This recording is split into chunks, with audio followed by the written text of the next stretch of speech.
ladies and gentlemen, it's Modern Investing on Pod TV. My name is Sasha Star, and today we have Dr. Milan Somberg. Welcome to the show, Milan. Great to be here and honored too. Thank you. Yes, and also we have Jim Eid from Eid Foundation. Welcome to the show, Jim. Hi, Sasha. Nice to be here again.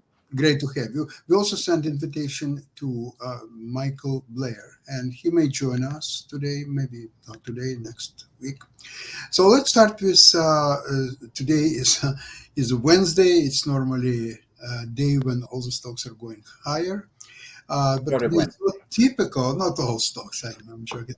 But today, remember, it's a short week. Yesterday was a big celebration of Independence Day in the United States. And day before, the market was open only for 3.5 hours. So that's not a typical week. It's not a typical Wednesday. However, all my stocks are up today, I must say. And hopefully, if some of you are following my recommendations, you should do well, even on a day like today. And Jim, we discussed a day or two before the stock Palantir that I mentioned that I already have a few thousand shares, and you mentioned that you're watching this stock. And so what do you think about this company? Well, it's another AI play. And, when I bought NVIDIA at the same time that I bought this stock, and it's been rewarding me ever since. And I think that all the analysis that I see seems that it's going to produce significantly more revenues in the future, which is always good news. I mean, it's kind of all about the money. And, also, we have a very substantial board of directors, and there are a lot of investment funds that are in. So I think we're in a pretty good company. And unlike other young AI companies, this one's been around for a while. Yeah. And their stock was a year, 2 years ago, was very much, so much higher. It was in 50s, 60s or so. So they're pretty good, in my opinion, risk-reward ratio. Here, the stock may move a little bit lower. So there are different ways to play it. You may sell some puts, of course, and although you will not get as much money if you will buy stock outright and wait until it will come to higher levels. By the way, on Sunday, we were invited to one of my friend's house, and he's very big into investments in stocks or so on. That's all what he's doing. And apparently, he doesn't own any stocks. The only thing is, in so-called core portfolio, he has nothing but Canadian banks. And they're very good dividends, and they're quite stable, as we'll know. And in his so-called fund portfolio, which is quite substantial, I'll tell you that, he has no stocks whatsoever. All he does is selling puts. But what he does, for example, if, say, NVIDIA is, say, $420, for example, he would sell 320 puts, but he would sell 50, 100, maybe even 150 puts, counting that the stock in whatever 2-3 months that he is selling puts will never bounce so much deep from the present level, so he will not get exercise and he will keep all the premium. So far, that strategy, not only with NVIDIA, but other stocks, works really well for him. In the meantime, I'd like to ask Milan what your observation on the market and what you're doing these days. Well, one interesting thing that came, I think today's Wall Street Journal talked about Toyota has come up with a new battery, which is a solid-state battery, and it can be charged up to over 1,000 kilometers in less than 10 minutes. Now, they have prototypes only, and very often prototypes are difficult to reach mainstream. Nevertheless, it's very encouraging. So that really bodes well for electric cars. and it's something that we should keep an eye on. I don't know whether Toyota is a company to be buying, because we don't advise buying individual stocks in core portfolios. We talk about buying the American economy as a whole by buying an exchange-traded fund which tracks the S&P 500, and SPY is the best example of that. So that's an interesting thing to observe, is what Toyota has done with this new battery, because it'll transform the way we deal with electric cars enormously. Now, interesting experience I had this morning that I want to share with you.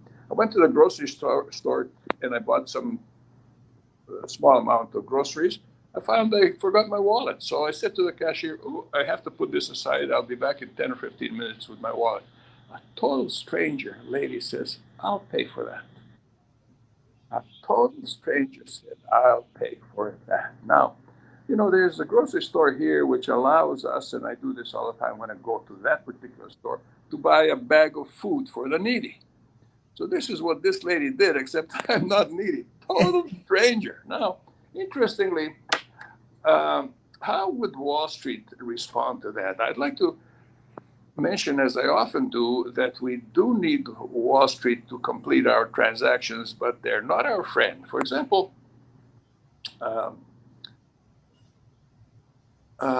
Goldman Sachs has 14 business principles, the last one of which is, listen to this carefully, integrity and honesty are at the heart of our business. Number 14, integrity and honesty are at the heart of our business. That's pretty comforting, isn't it? Now, Goldman Sachs got fined $4 million last year for policies and procedure failures. $4 million. Now, 10 years ago, it was fined $550 million for misstating and omitting key facts regarding collateralized debt obligation, which they were pushing and promoting. $550 million 10 years ago. 2 years ago, they were fined $1 billion. That's with a B, like in Bravo. $1 billion for violating the Foreign Corrupt Practices Act. Now, that's not so comforting, is it? So, Nobody's perfect, Milan. sorry? Nobody's perfect. Yeah, nobody. Let's take a look at the compensation of the executives on Wall Street. Now, I'm a dentist, and the dentists, top earning, the average dentist makes more than any other group of people today. So the average dentist is doing about $200,000 a year. And a top earning dentist can make $500,000, and that's about the limit. And if you have a husband and wife specialist, and I know a couple of them, a few of them, they're pulling in $1 million a year. Now, the husband and wife who work for the grocery store, and they pay their mortgage and raise kids on the income that the two of them make at the grocery store, they'd have a hard time understanding somebody earning $1 million a year, like a dental couple specialist can do. And so would teachers and nurses. I think that teachers and nurses are the most underappreciated people in our society. They would have a hard time understanding that. Now, let's take a look at the compensation that Wall Street executives make. Last year, David Solomon, who heads Goldman Sachs, made just under $32 million.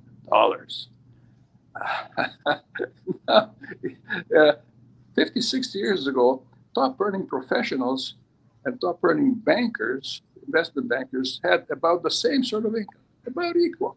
Today, a guy like me would need 60 years of earnings to equal what David Solomon made last year.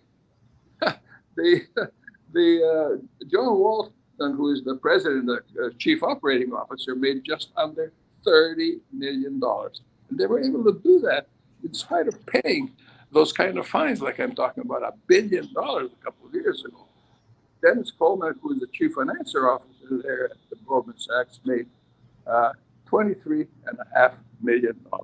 Now that's hard to understand, and I would ask Michael Blair if you can explain that. I would ask any of you if you can explain what happened in that period of time when 50, 55 years ago, top earning professionals, top earning investment bankers had similar incomes. What happened since then? Well, let's see, the last guys that you quoted, he made only $23 million.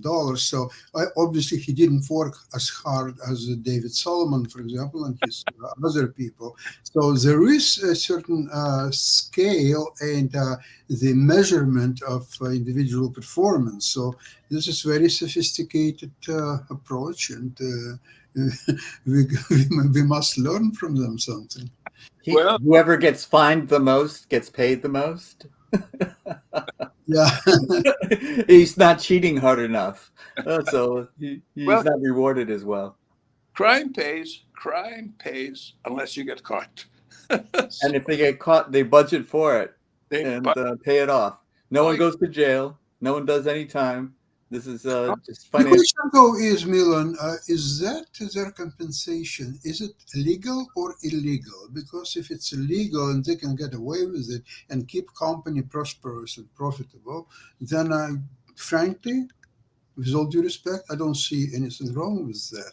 Now, if the company is not profitable and they're sucking in the money that otherwise should be going into compensation to shareholders, like dividends and so on, then I would definitely question that approach.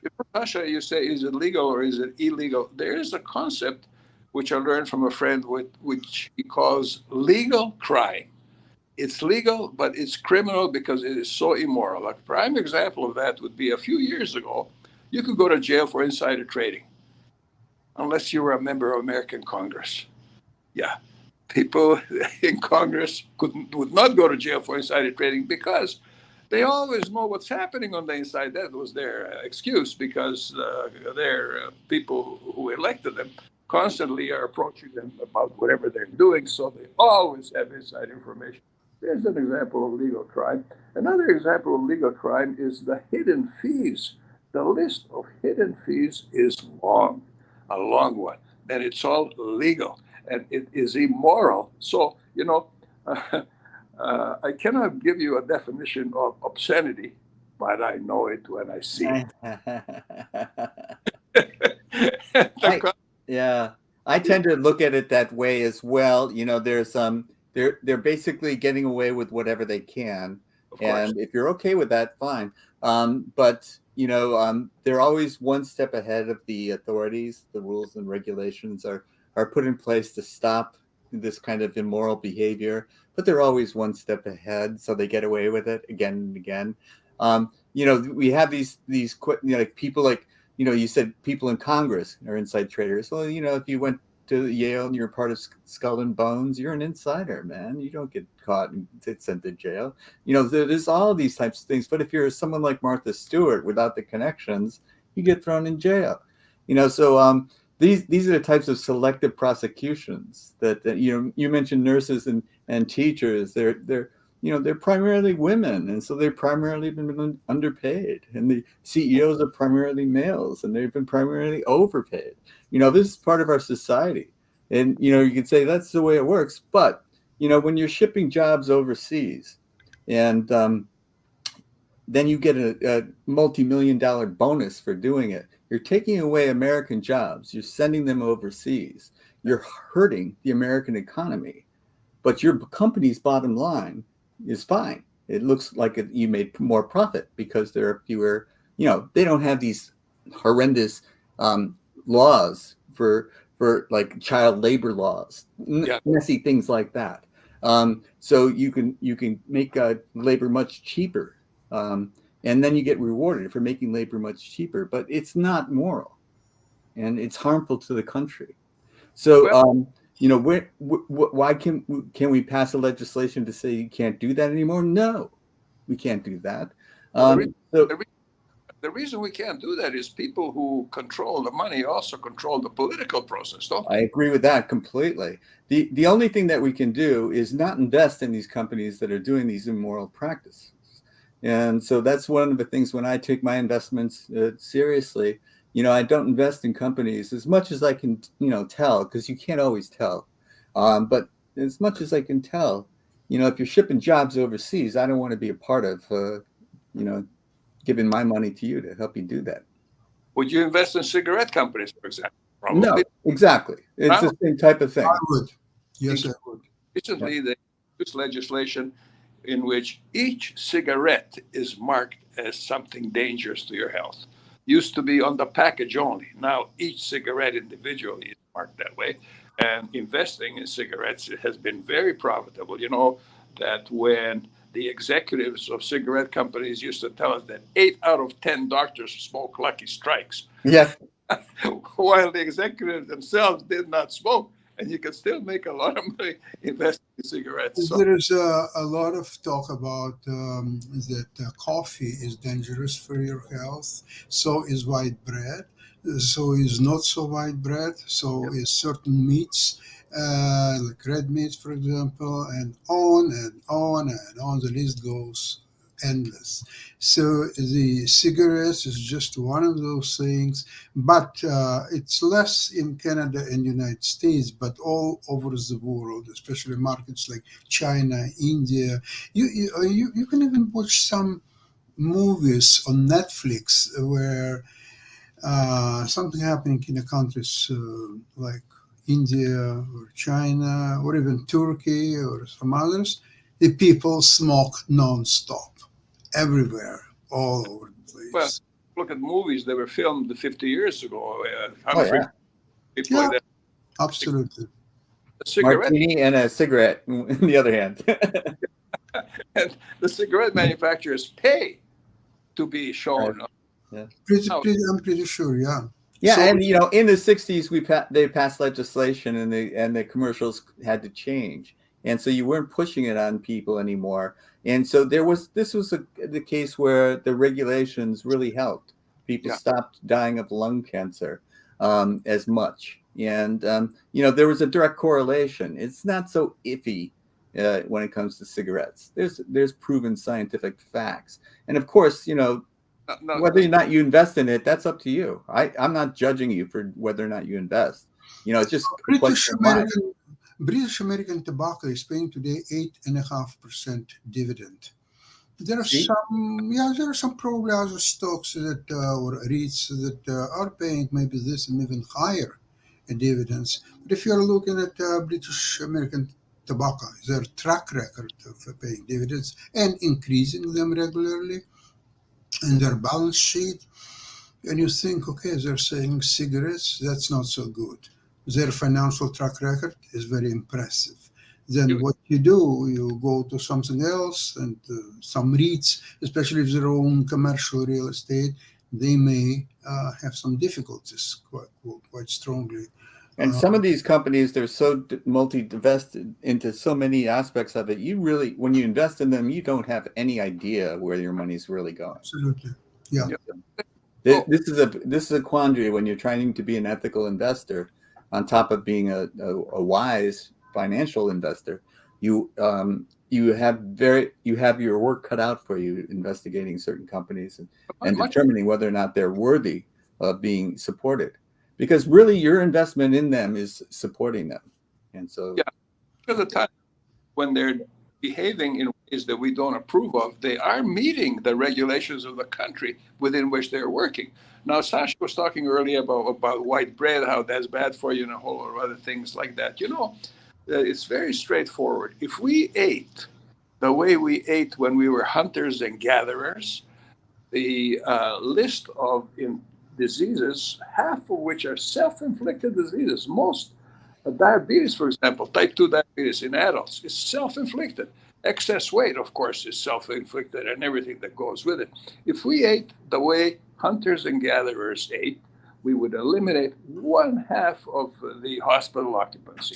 Don't forget that hunters and gatherers, their lifespan was 25, maybe 30 years. That's You about know what, Sasha? Right about that. The reason why the lifespan is so much longer today is because of medical intervention. Not because we are eating or behaving more sensibly, but because medicine is making it possible for us to live longer than we ever did before. For example, infant mortality and maternal deaths at birth are virtually zero now used to be 50% under hunter and gatherer conditions. So we are living Oh, longer yeah. because of medicine and not because we are behaving properly.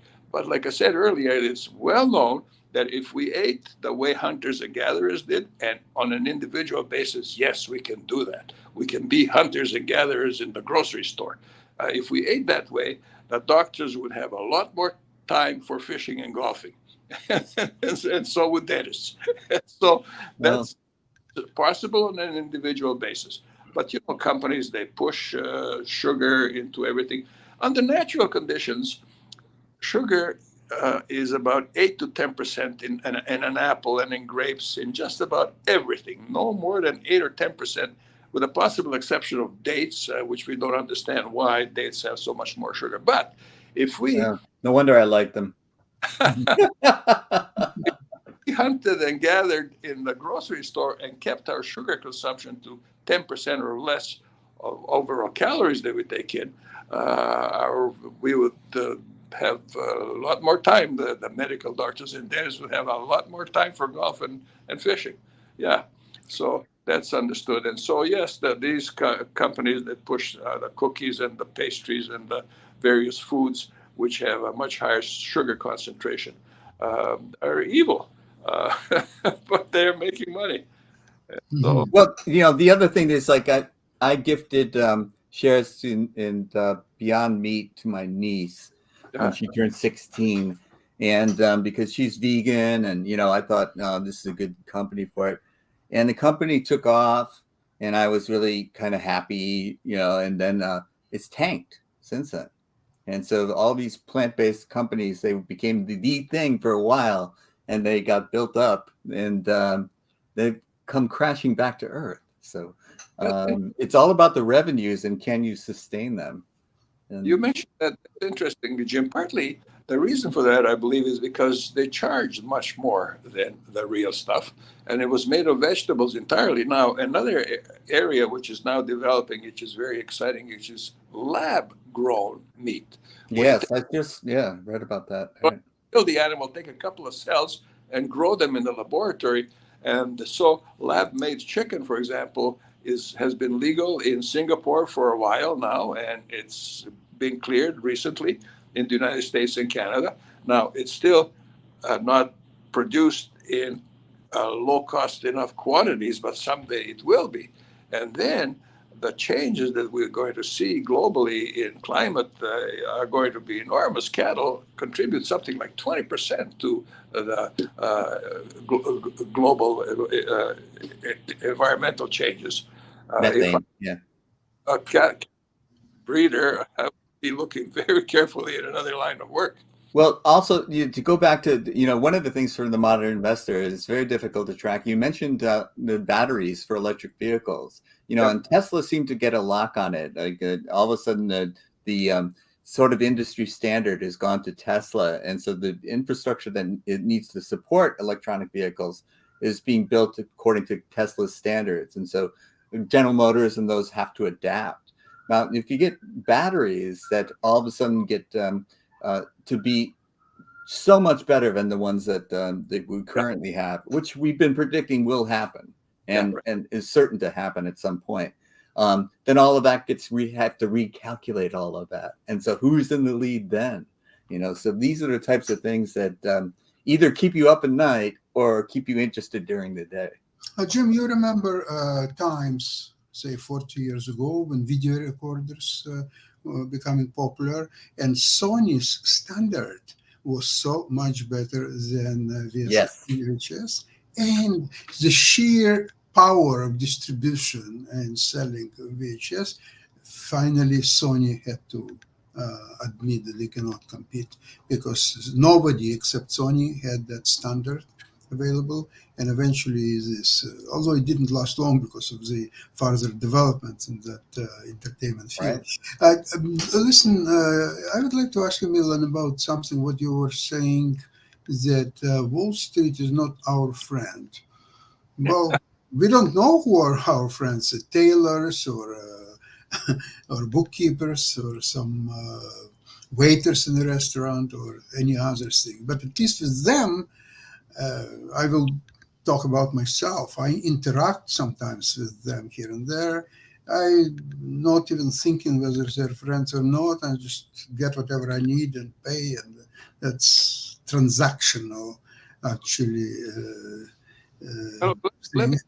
let me But just hold on. But would like to ask you. You see, I'm doing a lot of trading, as you know, and at no point I interact with Wall Street. Not that I miss it; it's just not there. So therefore, to me, even my massagist is more relevant than Wall Street because you see, I interact with my massage caregiver, but not Wall Street. So let's see if I'm buying 1,000 shares of Nvidia. I type NVDA, I press the button, and I see stock there. So what's exactly I'm doing through discount broker here in Toronto, not too far actually from me, by the name Questrade. They charge $4.95 for any transaction. Doesn't matter what you're buying, selling, or what, how many shares at what price. And so, where is my interaction with Wall Street that I should care about it or think about it or do anything about it? How would you ask respond? let's instead of saying our friend, let's use the word trust.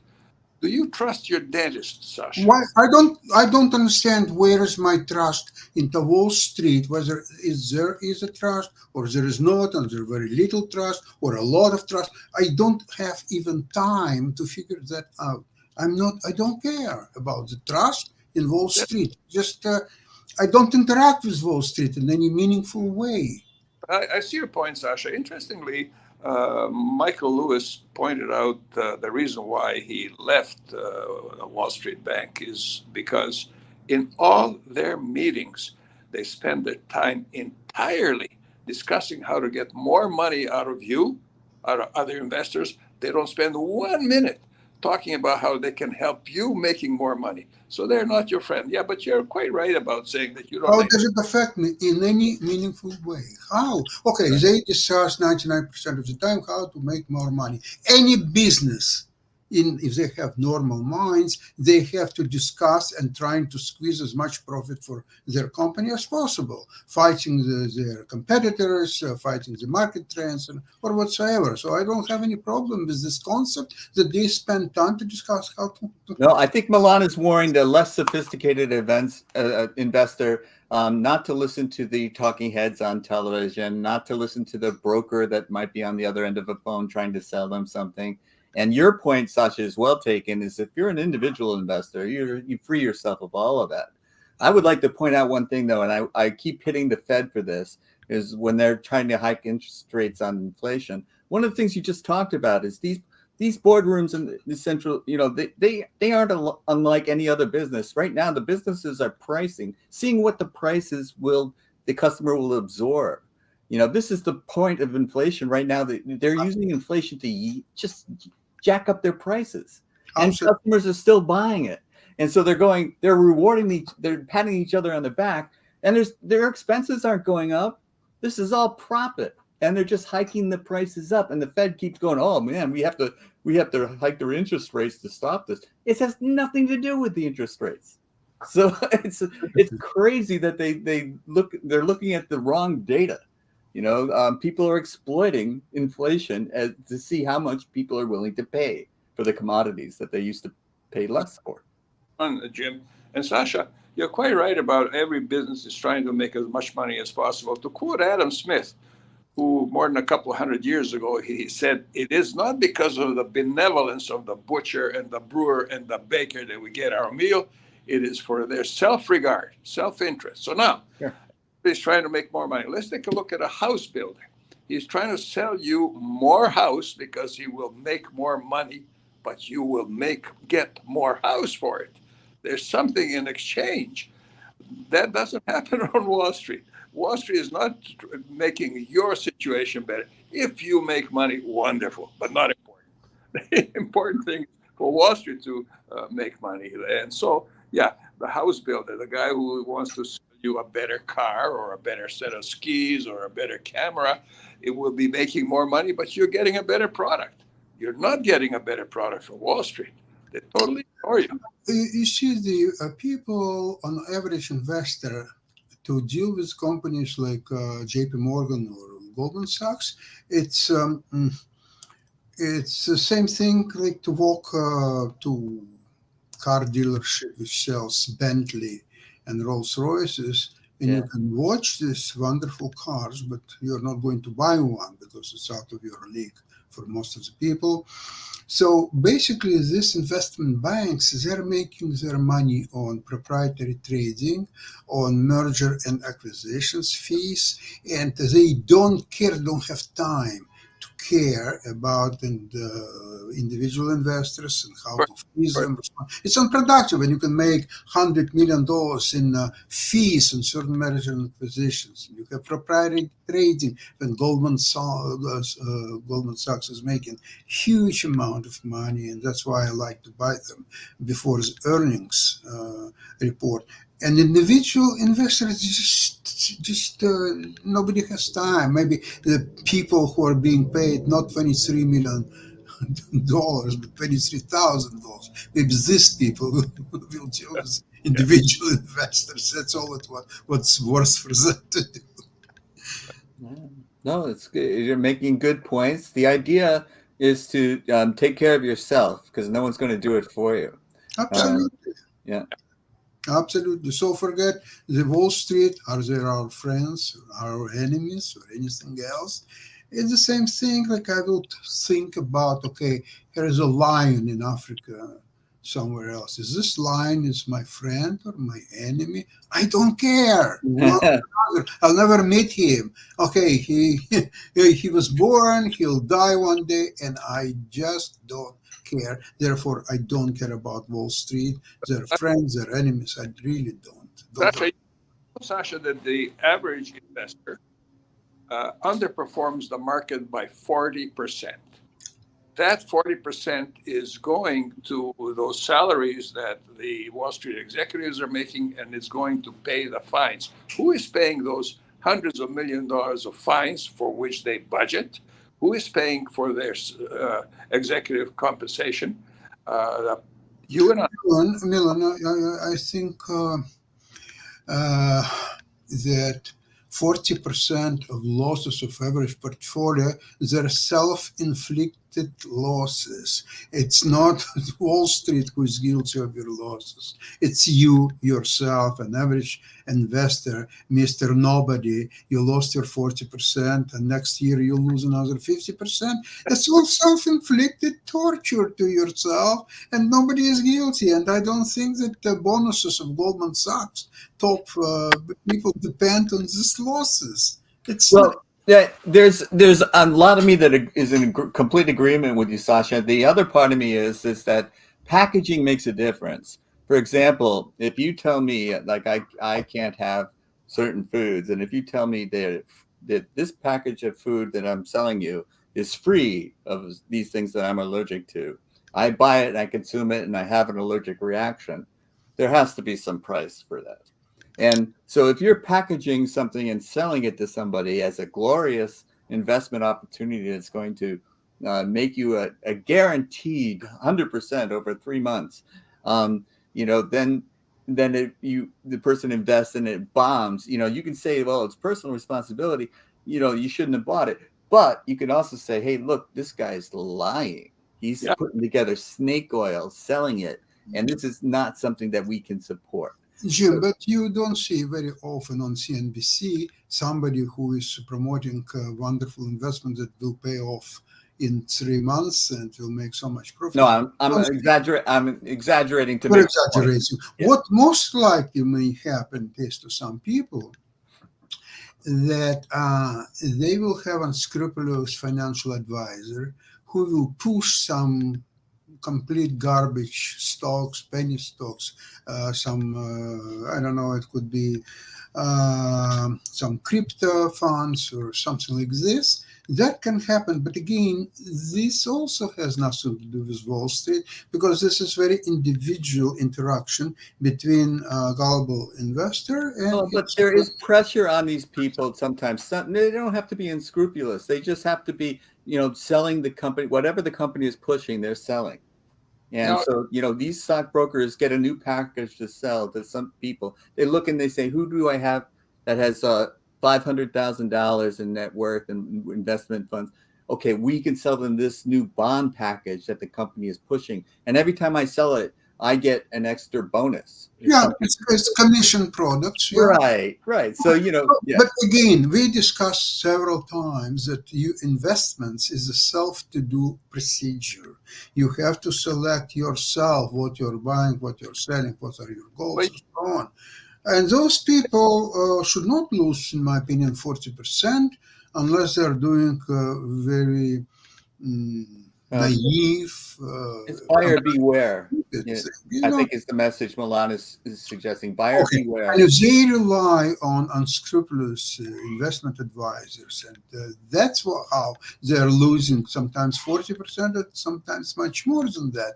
Then we are unable to help these people because it seems to me that a lot of these people enjoy a process of interaction with someone who they consider to be so much above them in financial There's something to that, Sasha. That's interesting. And you can't restrict people to do something what they enjoy. So some people enjoy losing this 40% or so because they say, well, I lost 40%, but a lot of other people also lost 40%. Some people lost actually 50%, right? So I didn't do so bad. Yeah, some people made money, but it doesn't matter.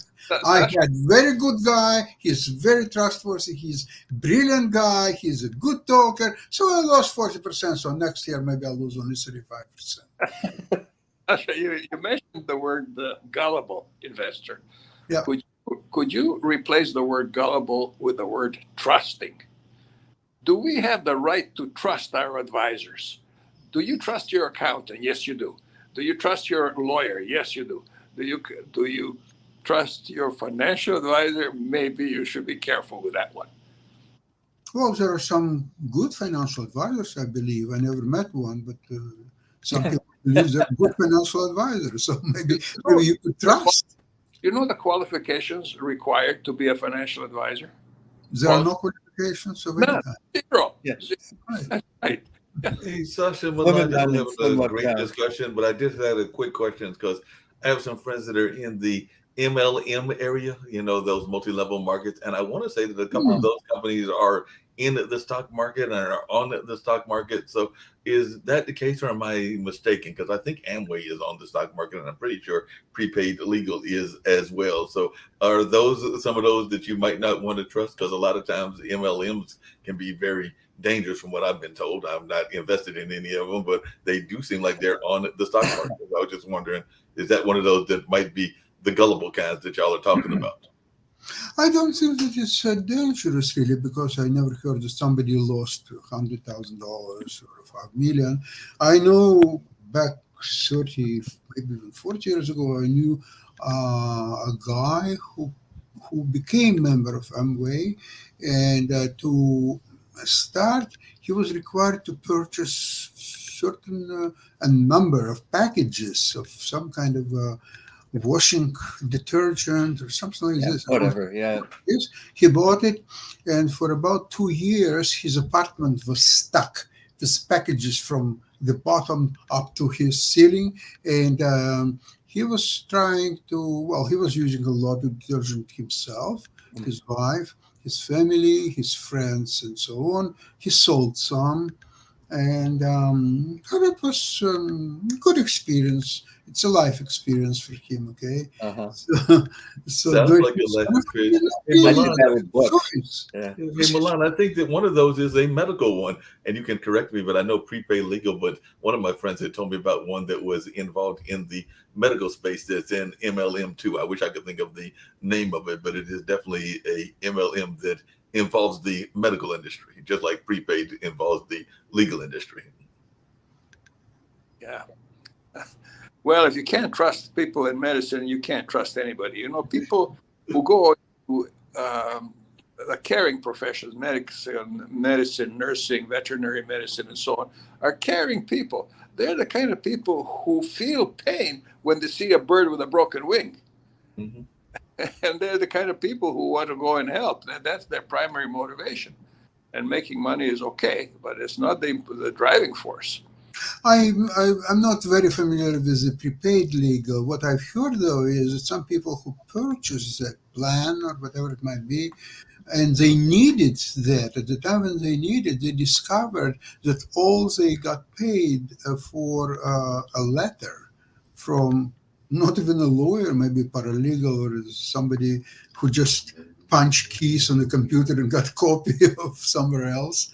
And that was about it. And they needed something more of a legal help, and they had to pay for it. Right. Yeah, it's a buyer beware again. And, I do think that, like, for example, having a discipline and sticking to it, like we opened the show talking about Palantir, and I noticed it because it was selling at one high price, and it was pummeled, and it was at a lower price, but it was still a sound company. And what I liked about it was the prospects of the AI on top of it. And the same thing happened to NVIDIA. The semiconductor sector basically got punished. And so that's where I look for opportunities to buy when something is good, solid, but has gone through some bad publicity or some just a twist of fate, that all of a sudden they're out of favor for whatever reason. It doesn't matter to me. They've just been unfairly punished to a level that their earnings support a much higher level. And that's what I try to buy. I would like to mention that one of my holdings is ABV. It's ABBV symbol. It's Right. a well-known pharmaceutical company, so on, and it was going down for quite a long time. And my theory: stock has to go down all the way wherever it wants to go.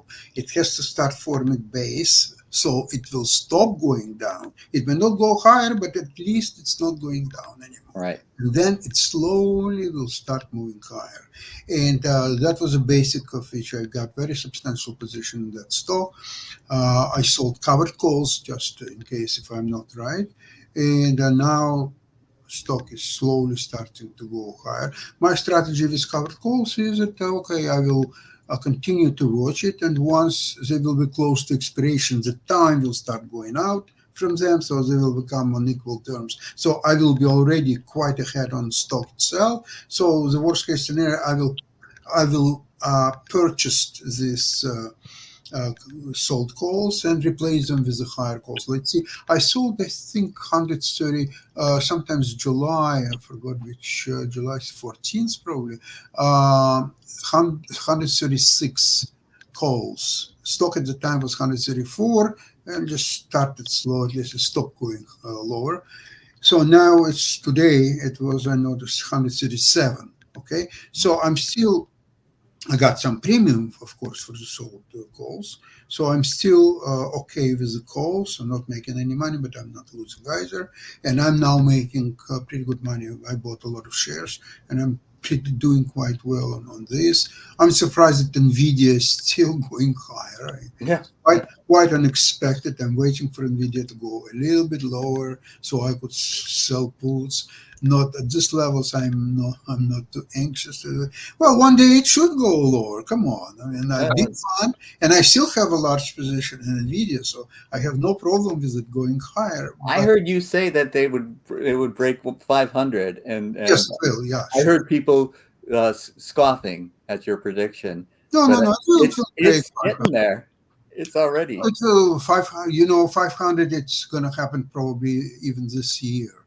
Now, in 2-3 years from now, what should I say? 600? Of course, it will be 600. Higher, could go higher. But don't forget that NVIDIA is very volatile stock. It's not going to go through straight line. It should have some setbacks and some. It is in a sector that falls out of favor. Yeah. Yeah, that's right. That's why I'm slightly repositioning myself into stocks like pharmaceutical or so on, because even Pfizer looks very attractive today. I just think that I've never been able to pull the trigger on Pfizer, but yeah, there's a lot of reason to like it. And what do you think of Johnson & Johnson?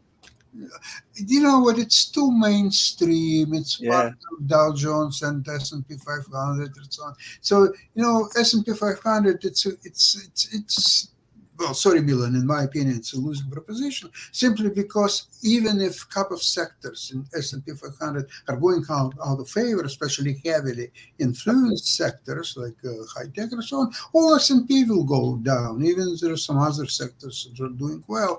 So the name, in my opinion, the name of the game is follow the sectors and see inflow of money into certain sectors. It's not going with all sectors at the same time all the time. No, there is a rotation. There are certain sectors going out of That's favor. been my observation as And well. this is how it all works, right? I discovered another very interesting pharmaceutical opportunity. The name of the company is I don't remember the symbol. Something to do royalty. Let me take a look. I don't want to guess. The symbol is, I remember symbol because I'm dialing that quite often. RPRX. I made a mistake in pharmaceuticals, so I wanted to cop to that because I, often tell my successes. But so that it's one of those things that they can be skyrocketing in price because of the new discovery or something like that. And they can fall out of favor very quickly too. And one that I thought was going to emerge with a generic product that was going to get a patent on it, and it didn't come through. And so now the generic product is made their product worthless. And so that was happened with AbbVie's Humira, and this is one of the reasons it was going down for several months. But I think it stopped going lower. Yeah, it was a total miscalculation on my part. Hey, Sasha, and Tim, just really quickly, there was a MLM that I probably missed my opportunity on about 15 years ago because it was a friend that tried to get me into this product as an MLM, and I chose not to do it just because I don't like that model personally and everything. But as recently as last year, there's actually been drug companies that have been working on what that product was. And part of it was the acting job that the woman did that was selling it and everything. But it was actually female Viagra. And apparently that is a product that is out there that is actually a legitimate product. But at the time that my friend was trying to get me into it 15 years ago, it sounded like a scam. But you can actually look it up and see that it is an actual product that females are using to enhance that part of their life and everything. Mark, I think MLM opportunity, it's about 30 years old business, say 20 maybe, but not less. Because today, see, like before, I remember some women, girls, they were doing some house parties and they were showing, Tupperware. Oh, look at that, it's Tupperware. It's wonderful. I use it now for the last 55 years and it's just incredible. The time has passed. Now there is no human interactions. Nobody is going to these little parties here and there. Everything is done on internet or so on. All products are readily available at say, CVS, Walgreens.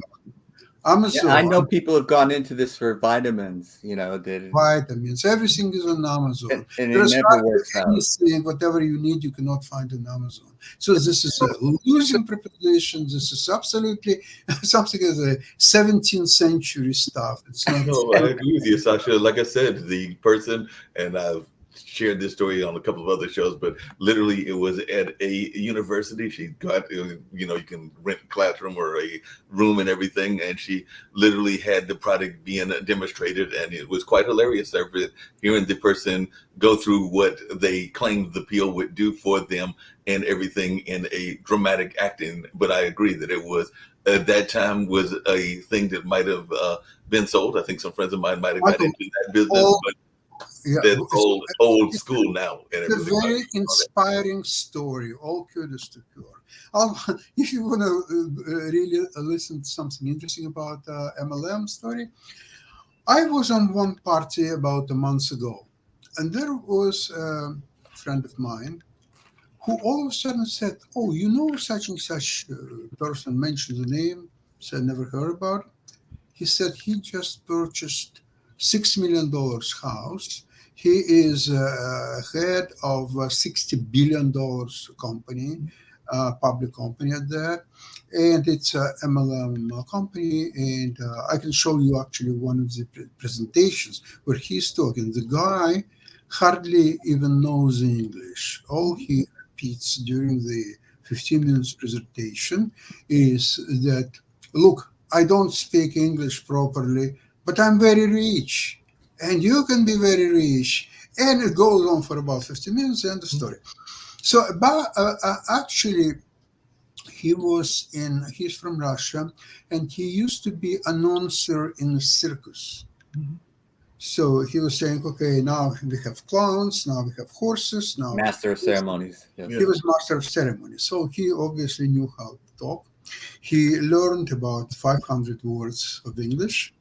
And because he had absolutely no shame to talk about the stupidest stuff you can think about it, I don't believe, I checked, of course, this public company. There is no such public company, of course.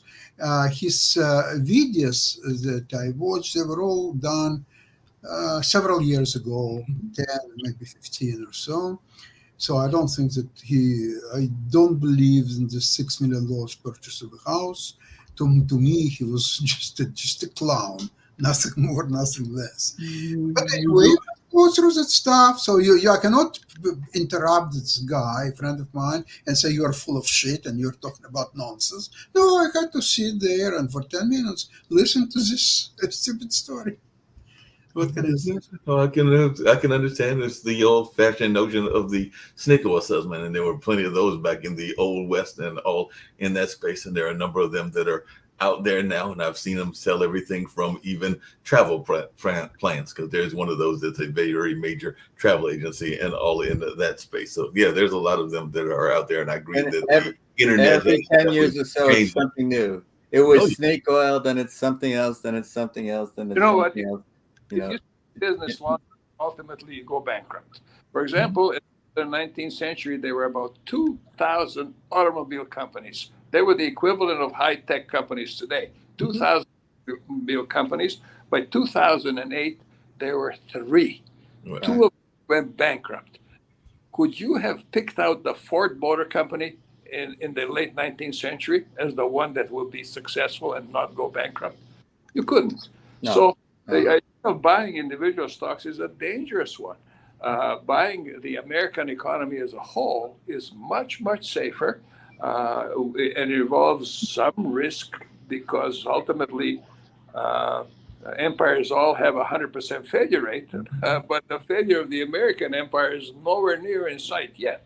So buying the American economy as a whole by buying an exchange-traded fund which tracks the S&P 500 is a very safe way to go. So on a week-to-week basis, yeah, once in a while, the premium income that you receive from writing covered calls on SPY will not be as great as the drop in the market itself. But in the long run, you know that the American economy is going to be okay. So you bet on that, you'll be safe. Better than an individual stock, yeah. The stocks have if you stay in business long enough, you'll go bankrupt. Hey, Milan, I'm going to tease you, and then I'm going to bounce on out here so y'all can close out and everything. But Milan, shouldn't I be investing in fillings and drills? Because you are a dentist, so I'm thinking that would be a safe investment if I invested in either fillings or in drills. And most people have the drill to get the filling in their mouth, and I know I have a couple of fillings in my mouth. So maybe that's what I need to invest in. Who doesn't? Yeah. I would like to ask you, Milan, a very interesting proposition. There are some people who are going to dentists, for example, to put some artificial teeth. Nowadays, all these new devices are being available. And some of the people, for example, they're going to procedures and they're paying later in either monthly installments or maybe 6 months later, a year later, or whatever. Let's say a person either unwilling or cannot pay, okay? So what the dentist can do, well, he will hope that maybe there will be some day when this person will be able to pay. But what if there would be a device that you can press the button let's say you tell him that he must pay in a month. Okay, here's a deadline, he didn't pay. So you activate certain device that his teeth is getting out of his mouth. And therefore, I knew where you were going with this. yeah, this is what kind of enforced payment system. Do you think is it possible? Well, that's It's interesting. not ethical. It's not ethical, mind you. You know, Get me wrong. take a look at Practical. when dentists perform a procedure, say restore a tooth, they want it to last a lifetime. That's our objective, last a lifetime. No a 10-year lifespan because we need to make more refrigerators or we want to sell more automobiles or cameras. No planned obsolescence in dentistry. And planned obsolescence is something that dentists don't understand because our objective is to get the treatment that we provide to last a lifetime. And so, yeah, dentists very often don't get paid. Very often, it's high cost, high fee procedures like, let's say, orthodontic treatment for your children that can cost between $6,000 to $10,000 per child. So very often, dentists accept payment on a monthly basis, unrelated to the length of time that it takes to treat the child. And do dentists take a beating occasionally on that? Yes, they do. We do, and still. We can do very well as a profession. Dentists do very well, in spite of the fact that they have to take a kick in the shins. And yeah, mistakes are practice shots. So, I'm laughing because I was thinking that this so-called master of ceremonies that I was telling you about, I'm pretty sure that he didn't pay out to a lot of people, including his dentist. So it would be very interesting to see, like during his presentation, his teeth all of a sudden comes up. So at least that would stop his nonsense. You could get them to sign a waiver. If you don't pay, the teeth will come out of your mouth.